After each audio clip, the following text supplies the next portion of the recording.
Exit poll आया, सियासी भूचाल आया, कहीं कुर्सी बची, कहीं सरकार फंसी। नमस्कार, आप देख रहे हैं जनता 24/7 न्यूज और मैं हूं ऋचा श्रीवास्तव। आज बात 5 राज्यों के उस एग्जिट पोल की जिसने नतीजों से पहले ही सियासत का तापमान बढ़ा दिया है।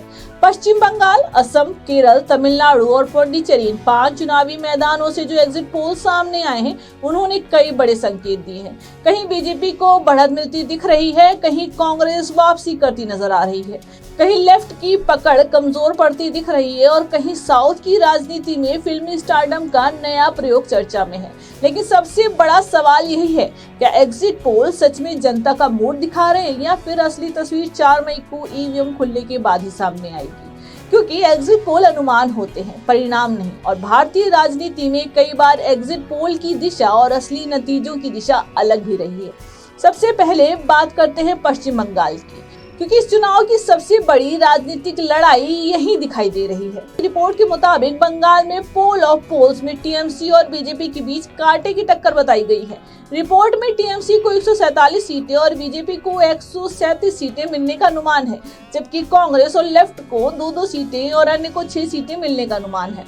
अब यहीं से कंट्रोवर्सी शुरू होती है, क्योंकि एक तरफ एग्जिट पोल की भाषा बंगाल में बड़े बदलाव की चर्चा कर रही है, दूसरी तरफ सीटों के आंकड़े बता रहे हैं कि मुकाबला बेहद क्लोज है। यानी बंगाल में अभी कोई भी दावा फाइनल नहीं माना जा सकता। बंगाल की राजनीति में इस बार सिर्फ सीटों की लड़ाई नहीं है, यहाँ लड़ाई है ममता बनर्जी के बंगाली अस्मिता कार्ड बनाम बीजेपी के परिवर्तन मॉडल की। टीएमसी कह रही है कि बंगाल अपनी बेटी को फिर मौका देगा, बीजेपी कह रही है कि अब बंगाल बदलाव चाहता है, और इसी टकराव ने एग्जिट पोल को और ज्यादा दिलचस्प बना दिया है। अगर 4 मई को टीएमसी फिर सत्ता में आती है तो ममता बनर्जी एक बार फिर साबित करेंगी कि बंगाल में उनका ग्राउंड कनेक्ट अब भी मजबूत है। लेकिन अगर बीजेपी बड़ा उलटफेर करती है तो ये सिर्फ बंगाल नहीं, 2029 की नेशनल पॉलिटिक्स तक का बड़ा संदेश देगा। अब चलते हैं असम की तरफ। असम में एग्जिट पोल का संकेत बीजेपी के लिए सबसे मजबूत दिखाई दे रहा है। पोल ऑफ पोल्स में बीजेपी गठबंधन को 88 सीटें, कांग्रेस को 27 सीटें और अन्य को 7 सीटें मिलने का अनुमान है। यानी असम में बीजेपी सत्ता की हैट्रिक लगाती हुई नजर आ रही है।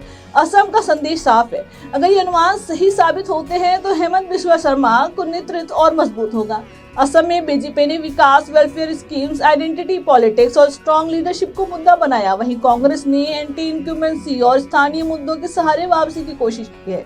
लेकिन एग्जिट पोल के हिसाब से कांग्रेस की रणनीति असरदार नहीं दिख रही।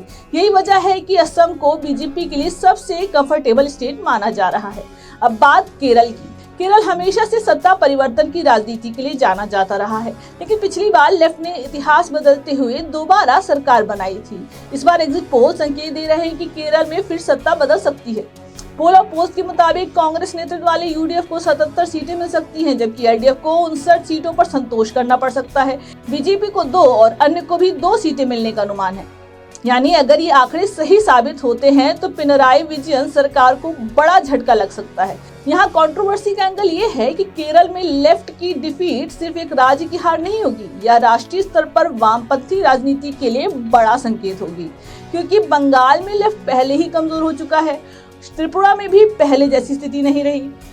अगर केरल भी हाथ से गया तो सवाल उठेगा, क्या भारत की इलेक्टोरल पॉलिटिक्स में लेफ्ट का स्पेस लगातार सिकुड़ रहा है?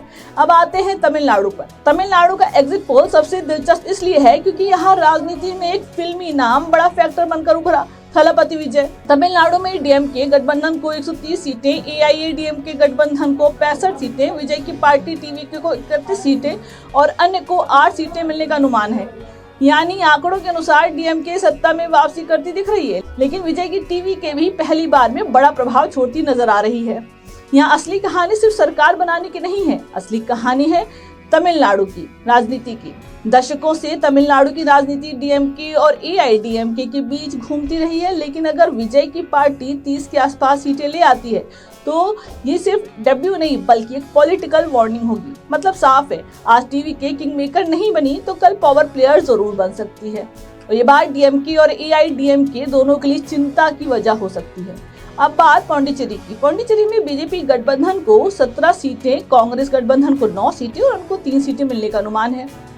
यानी यहाँ बीजेपी गठबंधन अपना दबदबा बनाए रखता दिख रहा है। पौंडीचेरी छोटा केंद्र शासित प्रदेश है, लेकिन इसका राजनीतिक संदेश छोटा नहीं है, क्योंकि दक्षिण भारत में बीजेपी के लिए हर सीट, हर गठबंधन, हर सत्ता भागीदारी मायने रखती है।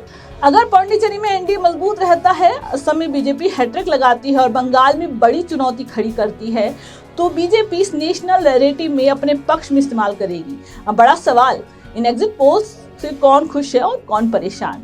बीजेपी के लिए खुशखबरी असम और पौंडीचेरी से आती दिख रही है। बंगाल में अगर बीजेपी सच में टीएमसी के इतने करीब पहुंचती है, तो ये भी उसके लिए बड़ा राजनीतिक लाभ होगा। कांग्रेस के लिए केरल उम्मीद की किरण है।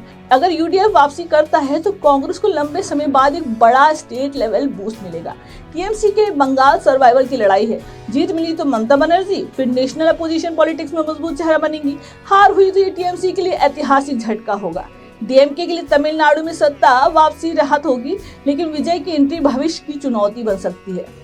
और लेफ्ट के लिए केरल सबसे बड़ा टेस्ट है, क्योंकि अगर केरल गया तो लेफ्ट की नेशनल रेलेवेंस पर सवाल और तेज होंगे।